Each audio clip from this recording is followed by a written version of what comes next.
Ya está en el piso y sentado junto a nosotros Guillermo Cané, que es dirigente del Partido Obrero, es diputado provincial en la provincia de Buenos Aires y bueno, muy amablemente cuando lo convocamos acá está para charlar un poco la actualidad política y social de la Argentina y de la provincia de Buenos Aires, que es como digamos el lugar más caliente, sacando Rosario con el tema narcotráfico. Me parece que la situación económica en el conurbano está muy pero muy jodida y muy caldeada. Hola Guillermo, ¿cómo te va? Buen día, sí, ¿cómo ¿Cómo lo están? ves vos? Es, como vos decís, o sea, una crisis social, económica, un crecimiento de la pobreza y la indigencia de los niveles que estamos teniendo, donde por ahí no dan tan alto comparativamente los indicadores de desocupación, pero lo que pasa es que muchos que trabajan en blanco Claro. incluso ni hablar en negro, precarizado, están No muy llegás lejos igual. claro, están No muy lejos llegás del fin de igual. mes. Claro. Entonces, esa licuación de la capacidad de los trabajadores para comprar alimentos, ni hablar un alquiler, acceder a una casa y todo esto, hace que la situación se está tornando muy dura. Me parece que en todo el país, pero es verdad que el conurbano bonaerense es uno de los grandes cordones, digamos, de población trabajadora. Y ahí realmente este año, como siempre, ¿no? Pero caminé muchísimo el segundo y el tercer cordón del conurbano y creo que las condiciones de vida son una catástrofe humanitaria. Yo no tengo otra manera de decirlo porque la capacidad digamos, de poder acceder a una casa que tenga los servicios esenciales, que no esté en una zona inundable, contaminada, para una parte cada vez más grande de la población está fuera de alcance. Ujú.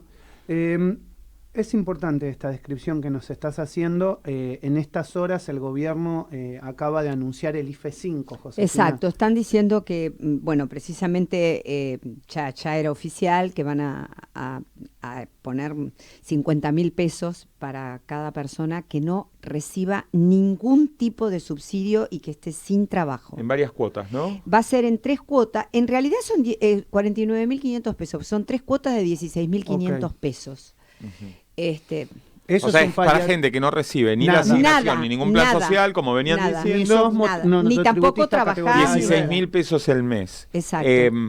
Miren, es un universo concreto, el monto es muy bajo y hay un montón de gente que por ahí recibe cosas, Son pero no 2 llega a fin millones de cien mes mil y no va a personas. recibir nada. Entonces, digo, porque más o menos veníamos escuchando un anuncio de estas características, me parece que es muy poco. Es muy pobre, No, sí, no, sí, no, sí. no termina de resolver este tipo de situación social que estamos hablando ni por lejos. O sea, creo que sabemos que el gasto en alimento que tiene cualquier familia está muy por encima de ese monto para poder alimentar, qué sé yo, 4 personas un mes.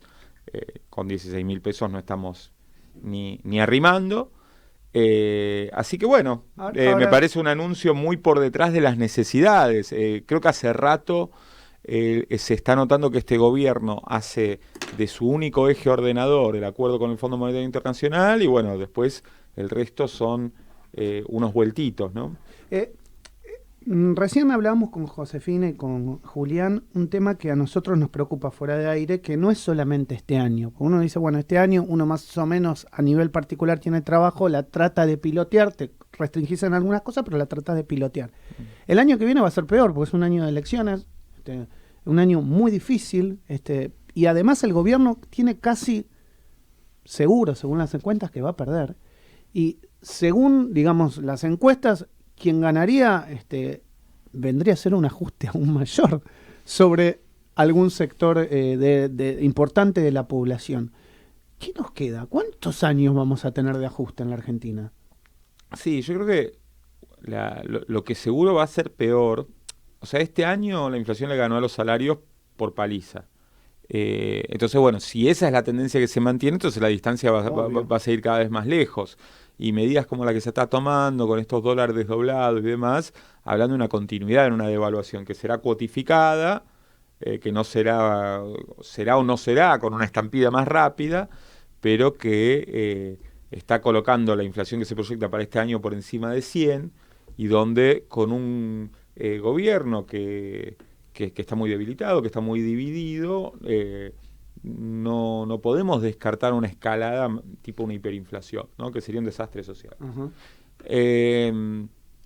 Así que bueno, esta es la gran preocupación. Yo creo que en esto es no digo que vos lo llevaras para ese lado, porque la selección del año que viene es un tema importante, pero de alguna manera es un tiempo que los trabajadores, para mí, no nos tenemos que plantear en esa escala, porque, ¿qué pasa? Todos los poderes fácticos en Argentina reclaman, y hasta con métodos de movilización, de bloqueos de todo tipo, ¿no? Los patrones del campo, los transportistas, los dueños de las empresas privadas de transporte restringiendo las líneas, todo el mundo consigue cosas, beneficios del gobierno, tipos de dólar diferenciados. Un montón de beneficios, digamos, económicos, y me parece que es la gran plancha de la dirección de los trabajadores la que nos está dejando último orejón del tarro. Entonces, la CGT, justamente, que tendrían que, digamos, ser el principal organismo que reclame por los trabajadores, acaba de hacer todo un anuncio, están enojados con Alberto Fernández,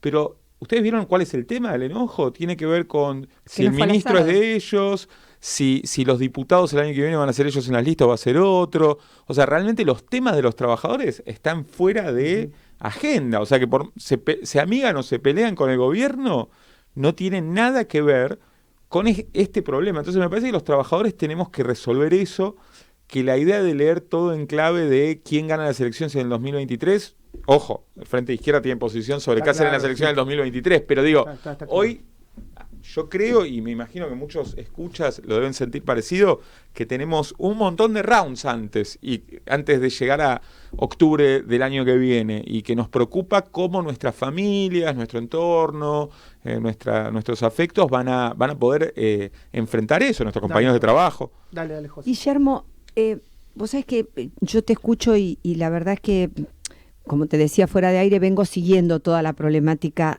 fundamentalmente del partido de ustedes.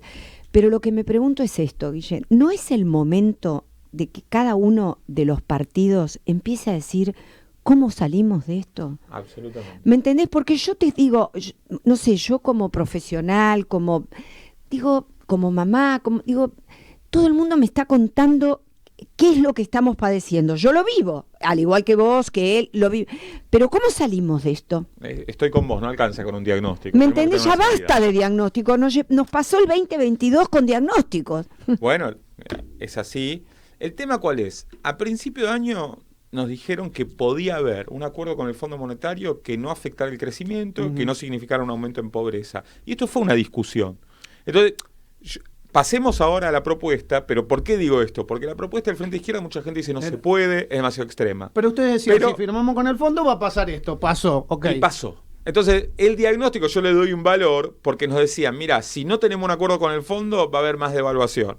Si no tenemos un acuerdo con el fondo va a haber una hiperinflación. Bueno, no sé, por ahí no llegamos formalmente a la hiper, pero realmente la licuación de ingresos que tuvimos por la vía de devaluación e inflación es muy grande. Entonces, cuando nosotros decimos, y tenemos nuestro planteo de fondo, hay que cortar el pago de la deuda externa. Hay que parar cualquier corrida cambiaria o fuga con una nacionalización del sistema bancario, y hay que poder volcar esa riqueza, también por la vía de impuestos progresivos al gran capital, a un plan de reconstrucción de las condiciones de vida en la Argentina. Porque si nosotros hacemos el plan de obras públicas y el plan de vivienda que estamos necesitando, porque tenemos 3,5 millones de habitantes en la Argentina que no tienen una vivienda digna, entonces vamos a estar también generando trabajo y vamos a estar cambiando el ciclo económico. Okay. Si reorganizamos desde que los salarios sean iguales a una canasta familiar, o sea, que puedan llegar a fin de mes. Entonces eso es una propuesta que evidentemente es una reorganización social y económica de fondo. Muchos sentirán que es demasiado audaz, pero bueno, tenemos otros candidatos que están hablando de dolarización, de prender fuego el Banco Central, de un montón de cosas que también son extremas, pero que parten de una agenda de zona liberada para el gran capital y que no haya derechos laborales. Entonces, creo que si tenemos que, partiendo de un diagnóstico de que estamos en una crisis muy grave, de que las mismas recetas y las mismas fuerzas políticas que se alternan nos están llevando a un pozo cada vez más profundo, y yo creo que si creció la izquierda, y también crece esta ultraderecha, porque ha crecido, tiene que ver con que se está licuando el centro de los que se vienen alternando en el gobierno como propuesta creíble de salida. Entonces, bueno, para nosotros hay que darle mucha fuerza a una salida por izquierda, una salida desde los trabajadores, que tiene que ser transformadora, porque ¿saben por qué en el mundo crecen estas ultraderechas? por los discursos de izquierda que no se animan después a hacer una transformación de fondo. Okay. Yo creo que eso tiene mucho que ver. Y acá el kirchnerismo tuvo algo de eso. Claro, que vos decís, llegan al gobierno y cuando llegan al gobierno se vuelven de centro, o de alguna manera lo que dicen... Se hacen muchos discursos, se dice vamos a pensar el tema de género, vamos a pensar el tema de los trabajadores, vamos a ser inclusivos con esto, con lo otro, pero después la gente no vive mejor porque no hay decisión y no hay una estrategia de afectar los intereses de los poderosos. Qué sé yo, con Alberto Fernández de Vicentín a la salud privada bajo la pandemia, con el laboratorio de Sigman, no sé, te podría dar un montón de ejemplos que creo que se conocen, de cómo este gobierno, por ahí uno dice, este es más de izquierda que el anterior, a ver qué pasa, digo, como presentación ideológica, y después, por ahí se toca la guitarra, pero después siguen haciendo valer los intereses del capital concentrado. Entonces, para nosotros una alternativa tiene que poder tocar los resortes de la economía necesarios para cambiar la Argentina. Porque la verdad es que hoy, por el mismo camino que venimos con radicales peronistas y los liberales tipo del PRO, o que han tenido otros nombres, UCD, ¿no? Tenían otras denominaciones en otra época, el país viene yendo a crisis cada vez más grandes y creo que todos sentimos que si seguimos por este camino, nuestros hijos, nuestros nietos van a tener menos condiciones de vida, una condición de vida peor que la nuestra, no una mejora. Entonces, eso lo tenemos que animar. Nos tenemos que animar como pueblo a elegir otro camino, si no, esto empeora. Yo te contábamos fuera del aire que vemos una situación muy difícil de cara a diciembre, obviamente en el medio, no sé si esto entra en la discusión política, ustedes lo discuten, que está en un mundial, hay un mundial, Argentina es un pueblo futbolero, todo el mundo te habla de fútbol, qué pasó con Messi, qué pasó con las lesiones, qué pasó, bueno... Pero en el medio está el tema económico. ¿Vos sos de lo que pensás que si a Argentina no le va bien en el Mundial, el problema nos llega con anticipación?